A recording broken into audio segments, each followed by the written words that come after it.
Itulah alasan kenapa kita bisa kekal di dalam surga padahal ibadah kita terbatas, karena niat melakukan kebaikan yang selalu dilipat gandakan oleh Allah.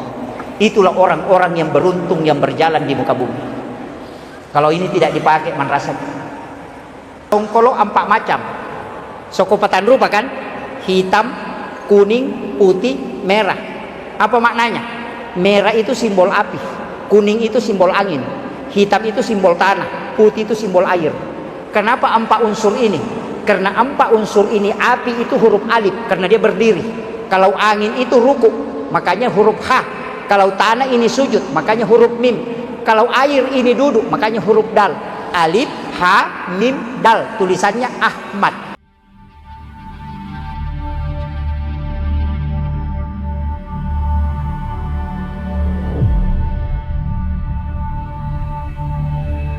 Dia nasukku tepat nasib dia salam kalau dia tidak lebih mencintai Rasulullah dibanding dengan yang lainnya. Hadis ini tidak dibaca secara teks oleh para ulama dulu, pewaris para nabi, tapi dia mengaplikasikan hadis ini di masyarakat. Ia kok ibaca bawami magampang, maka dia nasukku tepat nasib dia salam. Tidak sempurna iman seorang muslim kecuali dia lebih mencintai Rasulullah dibanding dengan keluarga dan dirinya. Tapi kalau diaplikasikan hadis ini, maka dia tidak akan menempati rumahnya. Narekom meli bola baru, dia tidak akan pindah rumah baru kecuali dia baca barasannya. Kalau dia beli mobil baru, dia tidak akan pakai mobilnya kecuali dia baca barasanji. Kalau dia bikin acara akikah, pasti dia baca barasanji baru dia makan kambingnya. Apa maknanya? Dia takut. Ia komeli oto, dek na pakai na rekode na barasanji. Dia takut kalau dia lebih cinta kepada kendaraannya daripada Rasulullah, sehingga dia dahulukan baca barasanji. Dia tidak tempati rumahnya bermalam kecuali dia baca barasanji sebagai bukti bahwa saya lebih cinta Rasulullah dibanding dengan rumahku. Itulah kenapa setiap apa yang dia miliki, dia mengawali dengan barasanji. Ini harus ditahu dulu. Makanya dalilnya jelas, Bukhari Muslim, tapi hadisnya tidak ditempel, tapi hadisnya diaplikasikan. Jadi aku nggak tahu maka dah letek bola baru. Kenapa barasanji? Saya takut kalau rumah ini saya lebih cintai daripada Rasulullah, makanya saya awali dengan barasanji. Saya buktikan bahwa saya lebih cinta Rasulullah daripada ini rumah. Itu cara ulama menerapkan satu hadis dalam kehidupan masyarakat kita dulu. Itu tidak mudah kecuali memang ulama-ulama yang paham. Jadi kita ini maulud memperingati kelahirannya, bukan waktunya. Kalau waktu berarti hanya 12 Rabiul Awal, bulannya kita ambil Rabiul Awal, kalau tanggalnya 12, kalau harinya hari Senin. Tapi Nabi memperingati kelahirannya dengan berpuasa setiap hari Senin. Ini pun ulama terbagi dua. Ini saya harus jelaskan supaya tidak salah kaprah. Di sini ada yang sering puasa Senin Kamis. Dia sangka mau puasa Senin Kamis, Bu ya. Nah, saya mau tanya, kenapa puasa Senin Kamis? Nah, bilang itu sunnah. Ya sunnah, alasannya kenapa? Nah, bilang Nabi kerjakan. Ya itulah sunnah. Begini, Nabi itu pernah ditanya, magi tak puasa Senin dengan Kamis.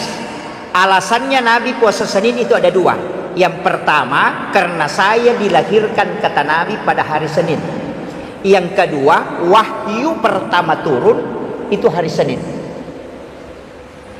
Nah, pertanyaan saya sederhana. Kalau Nabi memperingati kelahirannya karena kebetulan Nabi ditakdirkan oleh Allah lahir hari Senin, maka dia puasakan hari Senin karena itu hari kelahirannya. Pertanyaan ke saya, pertanyaan ke kita, kita lahir hari apa? Kalau lahir hari Selasa, maka puasa hari Selasa. Kalau lahir hari Rabu, maka puasa hari Rabu. Karena di situ disunnahkan puasa pada hari kelahiran. Karena seandainya Rasulullah dilahirkan hari Rabu, maka Nabi akan puasa di hari Rabu. Cuma karena dia lahir hari Senin, maka dia puasa pada hari Senin. Artinya apa? Orang yang mau mengikuti Nabi berpuasa pada hari kelahirannya, maka puasakan hari kelahiran. Bukan puasa Senin, tapi puasa kelahiran. Mereka bilang, wah man rasa nanti ya Ustaz, saya puasa Senin Kamis ini, nah saya lahir hari Rabu. Begini, disinilah ulama membagi dua. Ini harus jangan disalahkan. Siapa yang berpuasa pada hari Senin, walaupun dia lahir hari Rabu, maka dia puasa sunnah mengikuti Nabi. Dia puasa sunnah kelahiran Rasulullah. Kalau dia puasa pada hari Rabu karena dia lahir hari Rabu, maka orang ini puasa sunnah mengikuti Rasulullah sebagaimana Nabi puasa pada hari kelahirannya. Jadi dua-duanya dibenarkan. Jangan katakan, wah pasti ada salah. Tidak. Kalau hari Kamis, sebenarnya kan 3 alasannya Pak. Senin itu malaikat melapor pahala kebaikan yang sudah dia catat. Hari Kamis malaikat juga melapor. Jadi sininna aktivitas ibadat termasuk doa itu dikumpul oleh malaikat, dicatat. Dan setiap hari Senin dia melapor, dan juga hari Kamis dia melapor. Tapi ada malaikat yang turun khusus, bukan mengikuti jalurnya ini. Jadi sama aja Pak Bupati, misalnya ada orang yang diutus camat itu melapor setiap bulan. Ada kepala dinas yang melapor setiap minggu. Ada juga staf ahli mungkin melapor setiap hari. Seperti itu, malaikat juga begitu. Ada yang laporannya sekali hari Senin, sekali hari Kamis. Ada yang melapor setiap 1 pekan. Ada itu. Ada juga yang melapor waktu-waktu temporer. Yang mana? Itu hadis qudsi. Siapa yang sudah sholat maghrib, duduk di masjid menunggu waktu sholat isya, dia tidak meninggalkan masjid. Nabi itu pernah keluar dari masjid mengangkat pakaiannya sampai lutut bagian bawahnya kelihatan. Nabi itu istilahnya rambut tak posok-posok sampai napasnya itu terengah-engah.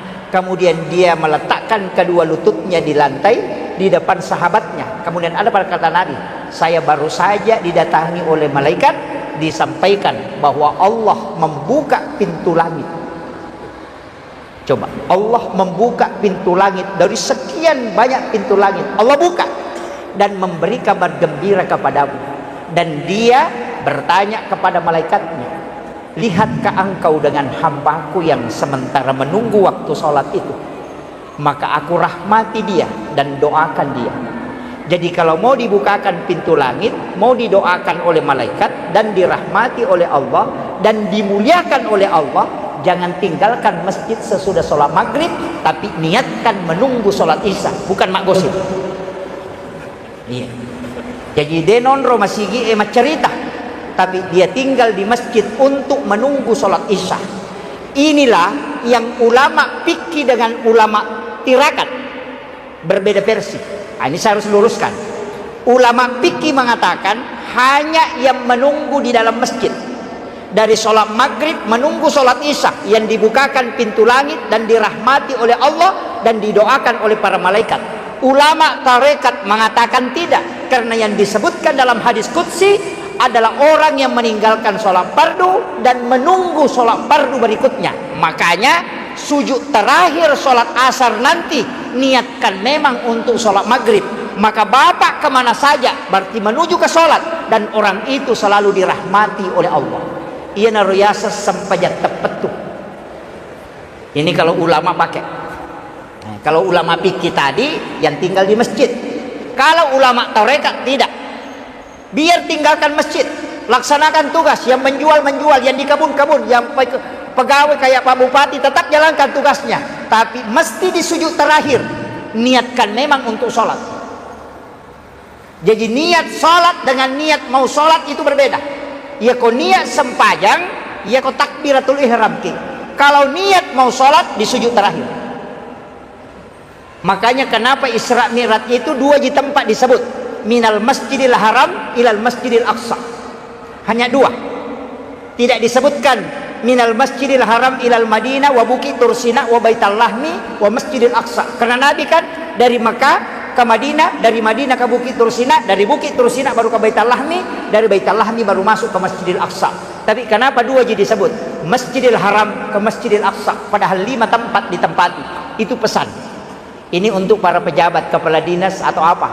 Kalau Bapak mau ke Makassar, sholat subuh di masjid di Islamic Center ini, di sujud terakhir sholat subuh, niatkan memang kita nanti sholat duhur di mana. Kan gitu. Jadi misalnya saya akan sholat duhur di Maros misalnya, atau di Bantimurung lah. Sujud terakhir sholat subuh, niatkan memang untuk sholat duhur di sana. Nanti ketika melakukan perjalanan, tiba-tiba kecelakaan di tengah jalan kemudian meninggal, Allah itu tanya malaikatnya cuma satu, hambaku dari mana dan dia mau kemana? Maka dijawab oleh malaikat, dia dari sholat subuh di Masjid Islamic Center, dia mau ke Maros melaksanakan sholat duhur. Allah mengatakan, jangan kau periksa dia, karena dia meninggalkan rumahku menuju ke rumahku, dan dia tinggalkan sholat menuju ke sholat. Ia narona atau pandrita diolo, maka dah sempajat tepat tu ipake na rekomelo ke selama. Kalau bukan ini dipakai, maka kita orang yang paling rugi. Karena banyak pejabat kalau mau jalan, apa dia bilang? Di mana kita nanti singgah makan? Ini yang banyak Pak keliru. Dan kalau kita putuskan sholat, dari sholat asar misalnya, nanti kita putus sholat asar, salam tertutup, tidak disambung ke sholat maghrib, nanti kita bersikir baru dapat pahala, nanti kita baca Quran baru dapat pahala. Tapi ketika kita di sujud terakhir niatkan memang untuk sholat, setiap langkah kaki tidak ada sikir, tetap dinilai sikir, karena orang itu melangkah menuju ke kebaikan. Ia nanti nasa tau pandrita angka sikiri dena lepakang ilillah, dena core ipena, dan dia tidak pernah dilafazkan, tapi dia bersikir seluruh tubuh karena tubuhnya menuju ke sholat. Inilah hakikat yang dipakai ulama dulu. Kalau ini tidak dipakai, Pak man rasa 5 menit sholat duhur, 5 menit sholat asar, 5 menit sholat maghrib, 5 menit sholat isya, 5 menit sholat subuh, 5 kali 5 hanya 25 menit. Ya kau mak gosip isi tengajak bang kerok. Ini penting saya sampaikan. Artinya bagaimana dalam kehidupan ini kita terikat dengan ibadah. Itulah makna hadis Nabi yang diangkat oleh Imamul Ghazali dalam kitab Ihya Ulumuddin. Apa dia bilang? Rasulullah mengatakan, umatku adalah umat yang terbaik karena dia meninggalkan satu kebaikan menuju ke kebaikan yang lain. Maka saya wasiatkan, sambung semua. Kita sedekah subuh, niatkan memang sedekah subuh untuk subuh berikutnya. Kita tarawih terakhir di Ramadan, sujud terakhir, niatkan memang tarawih tahun depan. Kalau kita melaksanakan kurban pada saat penyembelihan, niatkan memang berkurban tahun depan. Itulah alasan kenapa kita bisa kekal di dalam surga, padahal ibadah kita terbatas. Karena niat melakukan kebaikan yang selalu dilipat gandakan oleh Allah. Itulah orang-orang yang beruntung yang berjalan di muka bumi. Kalau ini tidak dipakai, merasa saya sedikit kaji ke taurikahnya. Karena kalau tidak dipakai itu Pak Manrasa, kita bahaya itu. Dalam kehidupan ini kan berat. Kalau kita mau masuk, kenapa kita bermaulid? Saya itu termasuk penceramah yang biasa sering ada orang yang mengatakan tidak punya dalil. Karena dia mengatakan kenapa selalu pakai bahasa orang tua kita dulu, pakai ulama kita dulu. Kenapa tidak langsung ke Nabi dan Rasul? Pakai Al-Quran dan hadis. Saya itu jawabannya gampang Pak. Saya ini penceramah, bukan mufti. Saya ini khutbah, bukan ulama. Jadi jangan panggil saya ulama, bukan. Saya ini khutbah. Kalau ulama, ilmunya dia tahu, dia yang meramu. Sama tukang masak, ada tukang masak istilahnya jenang kan, ada yang mengantar makanan. Sama di warkop, ada yang meracik makanan, ada yang antar. Saya ini hanya mengantar ilmu agama, bukan meracik ilmu agama. Nanti kalau pendapat yang saya sampaikan selalu berpatokan ke ulama. Menurut guru Kiai Abdul Rahman Abu Dalek, menurut guru Sa'adah, menurut Imam Syafi'i, menurut Imam Malik. Tidak pernah saya mengatakan menurut saya. Kenapa saya pakai menurut Imam Syafi'i? Karena saya belum bisa berfatwa. Jadi pendapat yang saya sampaikan kalau saya ceramah, pendapatnya ulama. Nanti di hari kemudian kalau saya ditagih, kenapa begitu pendapatmu? Langsung saya jawab, Imam Syafi'i bilang, tanya dia. Nanti bapak kalau ditanya, kenapa begini sholatnya? Ustaz Yusuf yang bilang. Datang malaikat tanya sama saya, kenapa begitu kau ajarkan? Imam Syafi'i bilang, tanya dia. Selamat. Tapi kalau saya bilang, menurut saya, oh yang paling lama diperiksa. Sama dengan camat, kalau bawakan sambutan, pasti mengikuti sambutan yang dikasih sama Pak Bupati. Kalau dia ngomong sendiri diprotes, Pak Camat bilang, Pak Bupati bilang, bukan gitu ku kasih kok. Kau yang ngomong sendiri tanggung jawab. Kan begitu. Sama dengan ilmu agama. Tidak semua orang bisa meramu agama ini, mengetahui kaidahnya. Makanya selalu kita ikut Imam Syafi'i, pendapatnya begini karena mengambil dalil dari sini. Selesai. Saya itu aman, Pak. Makanya nanti Bapak kalau ditanya, kan orang bisa masuk surga karena ulama, melalui jalur ulama, syafaat ulama kan, syafaat para wali. Kan gampang aja tuh. Ini. Makanya tidak usah khawatir. Kita beragama itu biasa-biasa aja. Sama dengan ustaz, tidak usah terlalu kita ini yang pakailah ini terlalu ini, kemudian kayak seakan-akan tidak makan nasi, tidak makan ini. Itu bahaya. Biasa sedikit-sedikit dia mengaku nabi. Iya, karena terlalu tinggi dia bilang bisa mengaku nabi. Tapi ustaz yang sering jalan itu pergi ke warkop apa, kalau dia mengaku nabi tidak ada yang percaya. Nabi bilang asak nabi begitu modelnya. Ini makanya ulama kita itu kadang mengembala kambing, kadang bertani, karena dia menjaga diri juga supaya tidak terlalu dikultuskan. Itu kan jadi masalah juga. Nanti kalau pakai surban sudah tasbihnya besar, baru jenggotnya panjang, oh subhanallah, subhanallah, subhanallah. Wah ini kayaknya nabi. Itu bahaya. Nah, makanya tradisi-tradisi masyarakat kita, ulama kita dulu itu luar biasa. Tapi saya ingin kasih tahu begini, jalur masuk surga itu cuma dua, tidak ada jalur lain, cuma dua. Jadi kalau bapak mau masuk surga, lewati di dua jalur. Yang pertama adalah jalur rahmat. Orang Bugis bilang pamase na pong Allah Ta'ala. Ini jalur rahmat tidak pernah dibuka, dia tertutup. Itu rahasia, tidak ada yang tahu. Karena mana yang dirahmati oleh Allah ibadat tidak ditahu. Makanya ada wanita WTS, anjing kehausan dikasih minum, itu dirahmati. Kan? Makanya ibadah sekecil apapun kalau Allah rahmati, di situ jalurnya. Tapi sebesar apapun kalau Allah tidak rahmati, mohon maaf. Ini jalur pertama. Jalur kedua syafaat. Syafaat terbagi 4. Ada syafaat Rasulullah, ada syafaat Al-Quran, ada syafaat ulama, ada syafaat anak perempuan. Jadi hadis itu Nabi mengatakan siapa yang meninggalkan 2 atau 3 anak perempuan ahli ibadah, maka ibu bapaknya tidak disentuh api neraka. Ya kok arwahnya sabar nih. Yang perempuan ini. Yang kedua jalur ulama para wali. Yang dari As'adiyah ada guru Tasa'ada, jelas wali. Yang dari Mangko DDI ada guru Kiai Jabur Rahman Ambodalle, itu jelas wali.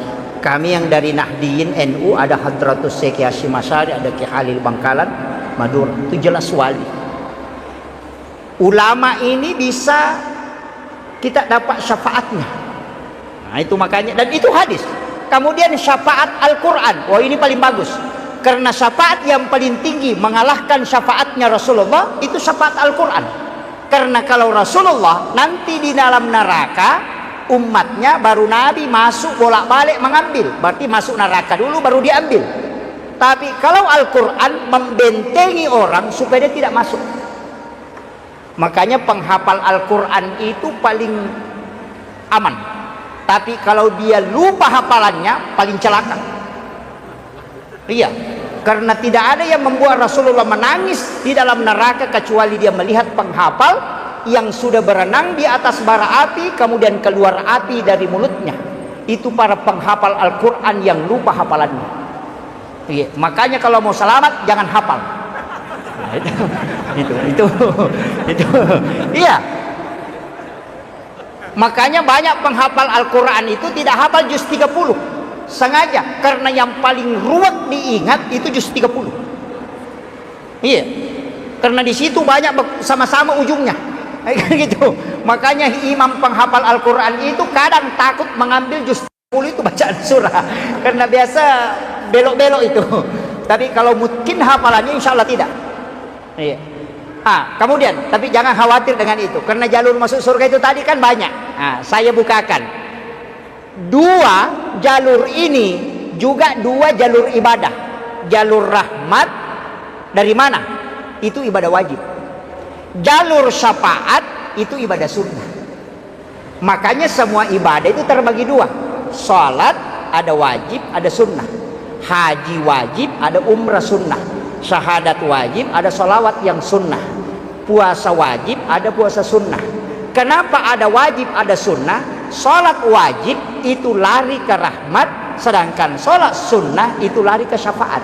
Makanya Nabi mengatakan, kalau kau mau bersamaku di dalam surga, maka perbanyak sujudmu. Tidak mungkin sholat wajib, karena sholat wajib tidak bisa ditambah. Yang bisa diperbanyak adalah sholat sunnah. Makanya ibadah itu, ibadah wajib hampir semua tidak disebut pahalanya, tapi ibadah sunnah disebut pahalanya. Kenapa? Karena wajib itu jalur rahmat, tidak butuh nilai pahala, tapi itu penghambaan. Ibadah sunnah itu butuh nilai pahala sebagai memotivasi orang untuk memperbanyak supaya dia bisa mendapatkan syafaat. Makanya ibadah terbagi dua, jalur masuk surga juga dua. Makanya kalau bapak sholat fardu tapi sholat duhur nanti sholat asar, langsung sholat asar tidak sholat sunnah, iya jalur rahmat saja diharap, tidak berharap jalur syafaat. Kalau tidak lolos ibadah wajib, angkat tangan. Gitu kan, gitu.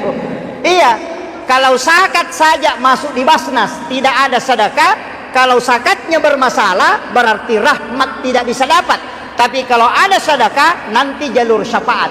Makanya Allah mengatakan, periksa ibadah wajibnya. Kalau dia tidak lolos, periksa ibadah sunnahnya. Artinya kalau bukan rahmatku, nanti syafaat nabinya. Itu kuncinya. Dari situlah kenapa kita harus menguatkan ibadah sunnah. Jangan mengatakan sunnah ini, jangan. Justru itu ibadah syafaatnya di situ. Dan doanya Nabi. Saya pernah buka kitab sampai saya menangis itu. Belum selesai saya baca itu saya menangis. Kenapa saya menangis? Saya bilang, wah, kalau ini dipakai, selamat semua kita. Iya. Makanya saya itu salah satu penceramah, Pak, selalu buka jalur muda masuk surga. Saya itu tidak pernah mengatakan masuk neraka, diblender di sini, disiksa di sini. Saya pantang. Karena Nabi itu pernah berdoa, doanya itu ada 22. Cuma satu yang tidak diterima. Ini penting. Makanya kalau Pak Bupati ini masuk neraka itu fatal itu. Pak Kepala Dinas masuk neraka itu fatal itu. Kenapa? Karena ibadah ini sudah di stop oleh Nabi. Jadi Nabi itu sudah blok. Ini jalur masuk neraka, dia blok itu. Ini lewat di sini nanti, dia blok itu. Semua jalur masuk neraka itu Nabi blok. Dan itu hadis. Pertama, apa yang diminta Nabi? Ya Allah, pendekkan umurnya umatku. Pendekkan, jangan panjang. Makanya Nabi mengatakan likulli syai'in hasabi wa hasabi ummati baina sittina wa sab'in. Umurnya umatku itu antara 60-70 tahun. Makanya kalau ada keluarga tak meninggal di umur 60 tahun, bersyukur, karena itu Nabi yang memanggil itu. Cuma tidak banyak kita mengatakan alhamdulillah sudah meninggal bapaknya. Jangan. 60-70 tahun itu Nabi minta. Kenapa Nabi minta? Apa kata Nabi? Saya khawatir kalau umurnya panjang dia melakukan dosa, terlalu lama dia bermaksiat, sehingga hisapnya lama. Tapi kalau pendek umurnya, diperiksanya sebentar. Kalau ada camat menjabat 20 tahun, pasti lama diperiksa. Kalau hanya 3 bulan, sebentar diperiksa. Iya begitu. Iya. Makanya hidup 60 tahun, lebih banyak tidurnya. Lebih banyak tidur itu, Pak. Kalau ada orang tidur jam 9 malam, nanti bangun jam 9 pagi, tidur lagi jam 1 siang, nanti jam 3 sore baru bangun. Itu orang kalau 60 tahun umurnya, hanya 23 tahun dia hidup. Ya, lebih banyak tidur. Nabi itu kan minta supaya tidak lama. Kenapa? Karena kapan lama dihisap, yang kedua bisa berdosa. Kemudian apa diminta Nabi? Karena pendek umurnya umatku, dia kasih tahu Allah, ya Rabb, karena umurnya umatku pendek, maka saya minta 2 hal. Yang pertama, ketika dia melakukan kebaikan lipat gandakan. Tapi kalau dia melakukan dosa cukup 1. Tapi ketika dia bertaubat, kau ganti dengan kebaikan. Coba. Ini yang kalau orang tahu, Pak, ini mungkin jalur korupsi. Ya kan? Ketika dia salah, cukup 1 kau tulis. Tapi ketika dia melakukan kebaikan, maka tulis sampai 10 kali lipat. Tapi ketika dia salah dan dia bertaubat, maka kau hapus itu dan ganti menjadi kebaikan.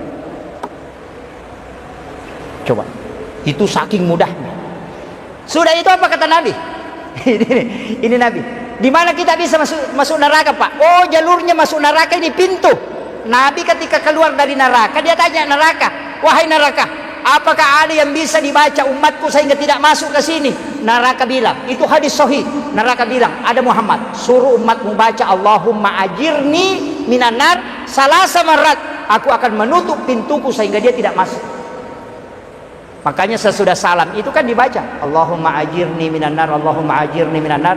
Cuma kadang kita disuruh baca Allahumma ajirna karena kita punya anak istri. Kan jelas ku ampusakum wa ahlikum nara, jaga diri dan keluargamu dari api neraka. Makanya dibaca Allahumma ajirna. Kalau Allahumma ajirni, diri sendiri saja diminta, ya Allah jauhkan aku dari neraka. Kalau Allahumma ajirna, ya Allah jauhkan kami, artinya anak-anak, istri. Kalau imam baca Allahumma ajirna, jangan bilang Allahumma ajirni, sendirinya itu mau masuk surga, jamaahnya masuk neraka. Makanya itu diblok. Makanya saya sampaikan, baca betul-betul doa ini kalau sudah sholat. Nanti selesai salam jangan langsung berdiri, istighfar dulu 3 kali, astagfirullahaladzim, astagfirullahaladzim, astagfirullahaladzim. Kenapa kita istighfar 3 kali? Karena 3 dosanya orang yang sholat. Yang pertama dosa bacaan yang tidak sempurna, yang kedua dosa gerakan yang tidak sempurna, yang ketiga dosa ingatan yang tidak sempurna. Kan ada orang ruku tidak sempurna rukunya, ada orang bacaannya tidak sempurna. Istighfar 3 kali menghapuskan kesalahan dalam sholat. Makanya istighfar 3 kali. La ilaha illallah wahdahu la syarika lahu, lahul mulku wa huwa ala kulli syai'in qadir. Kenapa dibaca 10 kali? Nabi mengatakan walaupun sebesar bui di lautan, dosamu akan diampuni oleh Allah. Kemudian baca Allahumma ajirni minan nar, maka itu menutup pintu neraka. Itu hebatnya Rasulullah meminta jalur keselamatan. Di mana lagi bisa kita masuk neraka? Di alam kubur bisa disiksa. Nabi sudah minta surah Al-Munjiah. Makanya ini bapak ibu di belakang, saya minta kalau malam Jumat baca Yasin, setiap malam usahakan baca Quran suratul Mulk, tabarakah. Karena suratul Mulk itu disebut Nabi sebagai surah Al-Munjiah, perisai dari asap kubur. Kalau mau tidak disentuh asap kubur, maka baca suratul Mulk sampai hafal. Ya kutulle mapla suratul Mulk, tabarakah, insyaallah. Dan orang yang ada wudunya kemudian membaca suratul Mulk sampai dia hafal, itu jasadnya tidak akan dimakan oleh tanah, akan utuh sampai kain kapannya itu tidak akan hancur. Itu barakatnya suratul Mulk itu. Iya. Ini penting saya sampaikan ini supaya kita bisa mengamalkan itu. Enggak susah. Yang bilang, "Weh, panjang Pak Ustaz kalau suratul Mulk." Kalau panjang suratul Mulk, ada satu surah Nabi janjikan, siapa yang mencintai surah ini dan menghafalnya, maka dia akan mendapatkan syafaatku. Apa? Surah Al-Kautsar. Hafal surah Al-Kautsar. Kalau tidak hafal, inna ataina. Kalau tidak hafal inna ataina, mati saja. Iya. Nabi itu diberi hadiah dengan surah Al-Kautsar. Makanya ketika anaknya Ibrahim wafat, itu Nabi gundah gulana. Maka turunlah surah Al-Kautsar ini untuk menenangkan hatinya Rasulullah. Maka ulama mengatakan setiap yang bergejolak itu bisa ditenangkan dengan surah Al-Kautsar. Makanya ibu-ibu kalau goreng ikan tidak mau meletus, suruh baca Al-Kautsar baru dia letakkan ikannya di minyak, itu tidak akan meletus. Orang yang goreng telur baca Al-Kautsar baru letakkan telurnya di minyak, itu tidak akan meletus. Dan itu dibuktikan dari dulu turun temurun orang tua kita, dan itu terbukti. Sama kalau kita naik perahu kemudian ombak besar, baca aja itu. Ambil itu air yang terpercik ke atas, pegang kemudian bacakan surah Al-Kautsar, baru kasih jatuh kembali. Itu diam itu. Naik pesawat kalau cuaca tidak bagus, tempel tangan di pinggir pesawat itu, baru baca surah Al-Kautsar, insya Allah tenang itu. Itu dari dulu ulama kita pakai itu. Bahkan anak yang rewel itu bisa dibacakan surah Al-Kautsar, tapi dibaca dengan satu napas. Itu dibaca dengan satu napas. Saya dapat ilmu itu dari salah satu mursyid tariqah. Itu hebatnya surah Al-Kautsar itu, Pak. Itu sampai ayam yang disembeli, enggak usah. Kalau ayam enggak usah. Kalau ayam yang disembeli, kalau kita dia tidak mau terlalu bergerak, letakkan kemudian baca surah Al-Kautsar satu napas, baru tindih sedikit begini baru lepas. Itu tidak terlalu bergerak. Bahkan ada yang tidak bergerak itu sampai mati. Itu Itu istilahnya bukan kita ambil terjemahannya, tapi barakahnya surat ini luar biasa. Itu makanya kalau ada orang suka marah-marah, istri yang suka marah-marah, bacakan surah Al-Kautsar. Iya. Iya. Tapi istri itu kan marah-marah juga pasti ada alasannya. Iya. Kadang karena mau kedatangan tamu, kadang juga bapaknya memang dia bikin jengkel. Iya. Saya itu terus terang sampaikan, kalau mau hidupnya berkah, cintai istrimu sepenuh hati. Para pejabat yang hadir, siapapun, kalau mau rusak, maka cobalah melakukan penyelewengan. Istilah sekarangnya selingkuh, pasti jatuh. Sehebat apapun orang, kalau dia melakukan perzinahan, pasti jatuh. Makanya Allah mengatakan wasa'asabila, jalan yang paling hina.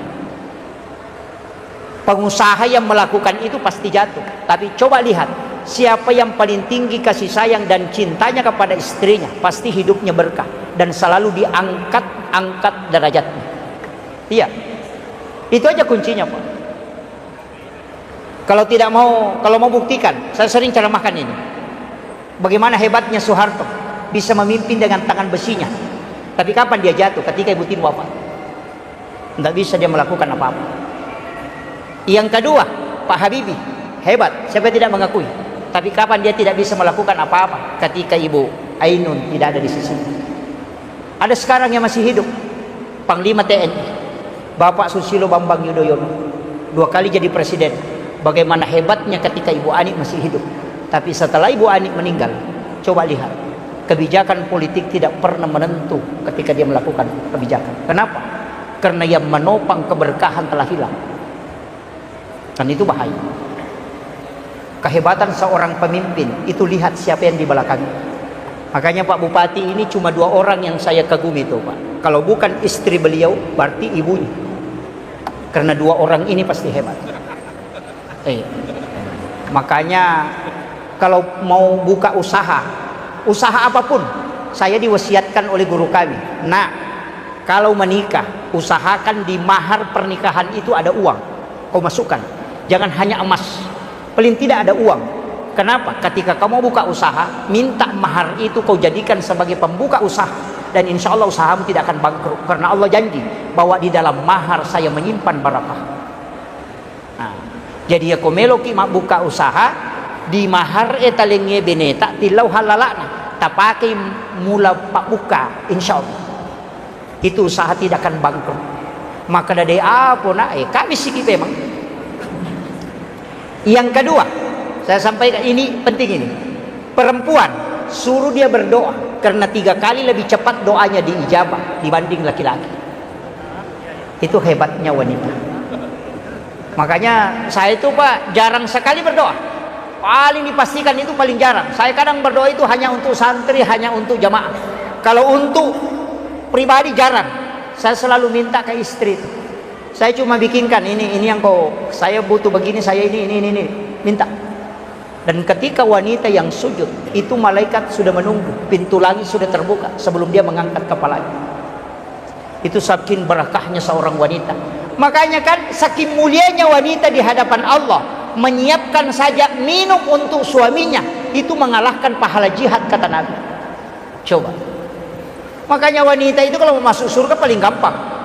Cuma kadang dia selalu cari jalan masuk neraka. Ya kan? Iya, paling gampang itu kalau mau masuk surga, Bu. Nah, jaminannya gampang sekali. Ridho suami, jaga sholat fardu, jaga sholat ibadah puasa. Kemudian yang keempat adalah syahwat. Itu aja. Tidak ada jaminan ke laki-laki begitu, Pak. Tidak ada. Nabi bilang puasa, sholat, puasa, kemudian syahwat, kemudian cinta istri, masuk surga. Tidak ada. Yang ada itu siapa wanita yang mendapatkan ridhonya suaminya, yang kedua menjaga sholatnya, puasanya, kemudian syahwat, maka dia memilih pintu surga mana saja yang dia mau masuk. Itu enaknya perempuan. Kalau ada janda di sini tinggal 3. Karena kan tidak ada suaminya, tidak ada lagi ridho suami, cukup syahwat, kemudian puasa dengan sholat. Itu aja, paling mudah. Cuma bapak-bapak ini kalau mau dapat pintu surga cepat, usahakan cinta kepada istri dengan kedua orang tua itu. Saya selalu bilang begini, Pak, tidak ada sedekah yang paling besar pahalanya kecuali sedekah ke ibu bapak. Karena itu membuka 700 pintu rezeki. Kalau ada orang susah sekali rezekinya, suruh sedekahi orang tuanya. Kalau tidak sudah meninggal orang tuanya, suruh bersedekah, niatkan untuk orang tuanya. Insya Allah paling mudah itu dibukakan keberkahan. Atau kalau tidak, sedekah kepada istri, memberikan uang. Makanya uang itu kasih sama istri, nanti sudah itu baru minta. Saya begitu Pak, saya kasih semua dulu, dia sudah pegang, dia doakan, baru saya minta, kasih saya sekian, saya butuh sekian untuk saya pakai. Karena tidak bisa juga laki-laki tidak bawa uang. Nanti singgah di warkop minum kopi, ada sahabatnya, Nabi bilang, wah, apalagi kau kepala dinas, wah ini sudah kepala dinas, masa kita yang traktir kopi, wah itu jadi masalah. Makanya tetap harus bawa uang. Nah itu itu begitu. Cuma sekarang kan orang tidak pakai barakahnya itu. Kemudian ini saya ceramah sampai asar ya. Jam berapa masuk asar Ustaz? Ya, tinggal 10 menit. Oke, saya ambil maratonnya. Nabi dalam versi tasawuf itu ada dua, ada Nurun Muhammad, ada Muhammad. Kenapa disebut Nurun Muhammad? Karena dia nur sebelum jasad. Makanya solawat untuk nur disebut solawat Jibril, bentuknya fi'il madhi. Kemudian solawat untuk Muhammad itu disebut fi'il mudhari'. Makanya sallallahu ala Muhammad itu bentuk fi'il madhi, bentuk lampau. Kenapa bentuk lampau? Karena belum jadi jasadnya. Makanya Nabi itu, Nabi tak pamulangi ri hakiki, pacapurangi ri lahirangnya.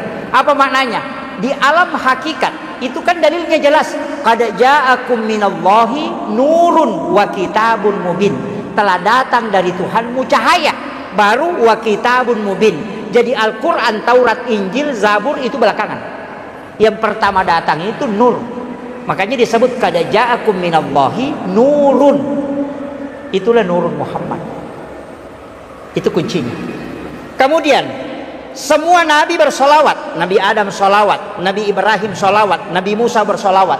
Kenapa dia solawat kepada Nabi? Padahal Nabi kan belum lahir, baru nurnya. Karena segala sesuatu diciptakan dari Nurun Muhammad. Itulah maknanya likulli syai'in min nurin Muhammad. Kita semua ini ada nur. Itulah yang disebut dengan rahasia. Di setiap makanan itu ada nur. Maka itulah yang berzikir. Makanya Bapak jangan takut makan kambing, karena kambing itu dari Nurun Muhammad. Jangan takut makan udang, karena udang itu dari Nurun Muhammad. Di dalamnya ada nur. Makanya orang tua dulu bilang begini, anta min nurin Muhammad wa ana min nurin Muhammad udhulu fi batni min nurin Muhammad. Ya kipak bicarogi poloko ko Nurun Muhammad ipancaji. Iya poloko mato Nurun Muhammad. Tamo ko musiruntu nurna nabita moncaji Pak Bura. Makan makanan itu dia tidak akan merusak. Yana tu nasa topan deta alai Pak Bura. Yo puidi napai tauluna bembe tapa mati kolesterol. Tekanan. Ini kan karena tidak pakai itu. Makanya saya itu biasa kalau makan, kalau saya lihat oh ini makanan terlalu banyak, lemaknya banyak, langsung saya ambil. Kemudian cium, baca sholawat, baru saya niatkan. Kau dari diciptakan dari Nur Muhammad. Di dalam diriku pun ada Nur Muhammad. Maka masuklah dengan nur itu, menyatu menjadi obat. Kemudian makan, insya Allah tidak akan merusak. Tidak akan tinggi kolesterol dan tekanan itu.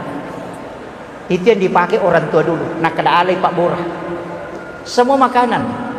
Saya pernah ketemu dengan petinggi NU itu Pak, seorang kiai sepuh yang merokok itu 4 bungkus satu hari. Tapi di ronseng itu dokter mengatakan, wah luar biasa ini, untung bapak tidak merokok. Apa dia bilang? Siapa bilang tidak merokok 4 bungkus satu hari?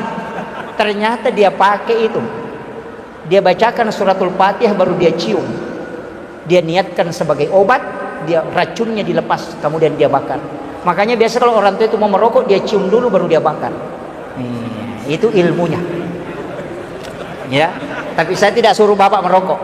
Ya, saya cuma kasih tahu. Ya, saya dapat ilmu itu ada beberapa dari kiai, tapi kadang saya sampaikan di ceramah. Sebenarnya ilmu itu Pak begini.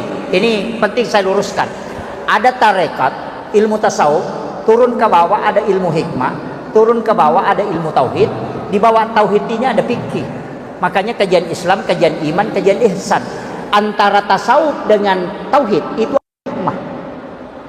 Hikmah ini di tengah-tengah, jadi bukan tasawuf. Orang Bone, orang Bulukumba, orang Wajo, orang Sidrap itu paham betul ilmu hikmah. Sampai orang-orang yang merantau ke Kalimantan sering saya ketemu, itu banyak yang tahu ilmu hikmah. Ada memang kitabnya, ada ulamanya. Tapi ini up the record, jangan sampai. Itu ilmunya orang dulu. Kan dulu tidak pakai pistol, itu pakai parang, kawali namanya. Itu diukur, kawali itu diukur pakai kepala. Jadi ditarikkan benang, ditarik sampai ketemu, baru ditarik lurus, baru bawa ke tukang bikin parang, bikinkan saya kawali sepanjang ini. Itu ukurannya, ukuran kepalanya. Kenapa? Ketika kawali seukuran kepala atau parang seukuran kepala, nah kita bawa, orang cabut dia mau tikam kita, itu tidak bisa tercabut dari sarangnya. Tidak ada baca-bacanya. Itu kuncinya. Yang penting kalau dia mau cabut tahan napas, itu tidak bisa dia cabut. Itulah orang dulu mengatakan ada ilmunya hebat sehingga parangnya tidak bisa tercabut. Selama seukuran kepalanya, itu tidak akan tercabut. Itu ilmunya orang dulu. Sama kalau pintu, Pak, tidak sembarang itu. Kalau orang bikin pintu rumah itu tidak sembarang. Dia di rumahnya menghadap ke barat, dia simpan di sini. Itu pintu ulama. Rumah itu kalau ada ulama datang pasti ke situ. Kalau di sini pejabat, kalau di sini, makanya kalau dia bilang kalau kau jadi caleg, mau jadi anggota dewan, kalau di sini kau rumahmu tinggal tidak terpilih kok, karena pintunya yang tidak cocok. Itu ilmunya orang dulu, tapi saya tidak bongkar itu. Cari sendirilah. Iya, itu ulama dulu sudah tahu. Sampai mengukur rumah itu bisa dia ukur. Semua diukur 9 baru dilipat. Itu bisa dia tarik itu. Itu ilmu hikmah. Tidak usah terlalu jauh. Pakai aja yang sederhana. Kalau ada orang anak pertama laki-laki, maka kemungkinan besar yang meninggal di dalam situ adalah bapaknya dulu. Kalau anak pertamanya perempuan, maka yang pertama meninggal itu ibunya. Itu 90 sekian persen itu benar, tapi tidak mutlak. Bisa diteliti itu. Dan kalau anak pertama sifat baik bapaknya dia ambil, sifat jelek ibunya dia ambil. Kalau anak kedua sifat jelek bapaknya dia ambil, sifat baik ibunya dia ambil. Jadi kalau mau tahu sifatnya anak pertama dan kedua gampang sekali. Lihat sifat kedua orang tuanya. Itu melekat itu. Itu ilmu hikmah. Itu hitung-hitungan, Pak. Ilmu ini sudah ada sejak dulu. Sayyid Abdul Hamid Al-Qudsi ada kitabnya namanya Kanzun Najwa Surur. Itu dipakai kitab pedagang itu. Sampai dia bisa tahu bahwa hari ini begini terisi, kalau ini kosong, kalau mau merantau pakai ini. Itu karena ada ukurannya. Kenapa sesudah Jumat itu bagus sekali? Karena pintu langit terbuka. Makanya biasa orang pindah rumah itu pas selesai sholat Jumat. Karena itu dia pakai. Ilmu itu ada kaitannya dengan agama. Dan ini yang disebut hikmah. Ini sudah masuk asar ya. Iya. Yang terakhir, konsep Muhammad itu dengan Ahmad. Kalau Nur Muhammad itu disebut Ahmad. Kalau Muhammad secara utuh itulah badan. Saya bilang begini, orang Bulukumba masih pakai songkolo 4 macam. Sokopatan rupa kan, hitam, kuning, putih, merah. Apa maknanya? Merah itu simbol api, kuning itu simbol angin, hitam itu simbol tanah, putih itu simbol air. Kenapa 4 unsur ini? Karena 4 unsur ini, api itu huruf alif karena dia berdiri. Kalau angin itu ruku, makanya huruf H. Kalau tanah ini sujud, makanya huruf mim. Kalau air ini duduk, makanya huruf dal. Alif, H, mim, dal. Tulisannya Ahmad. Siapa itu Ahmad? Itulah Nur Muhammad. Manusia diciptakan dari 4 unsur. Dari api, dari angin, dari tanah, dari air. Maka dalam diri kita ini ada Ahmad. Tapi ketika kita sholat, kepala mim, dada H, pinggul mim, kaki dal. Tulisannya Muhammad. Jadi badan ini tulisannya Muhammad, tapi kalau dia sholat adalah Ahmad. Itulah maknanya. Pasid diwinurna sibawana bitta. Ketika engkau berdiri sholat, itulah hakikat Nur Muhammad. Itu juga hakikat penciptaan. Jadi ya kau tahu dena sempajang, namo maga sikiri, nah tanya tahu ya tuh, tahu-tahu nih. Karena dia tidak ada hakikat Ahmadnya, yang ada hanya Muhammad. Akhirul kalam, wallahul muwaffiq ila aqwamit thoriq. Assalamualaikum warahmatullahi wabarakatuh.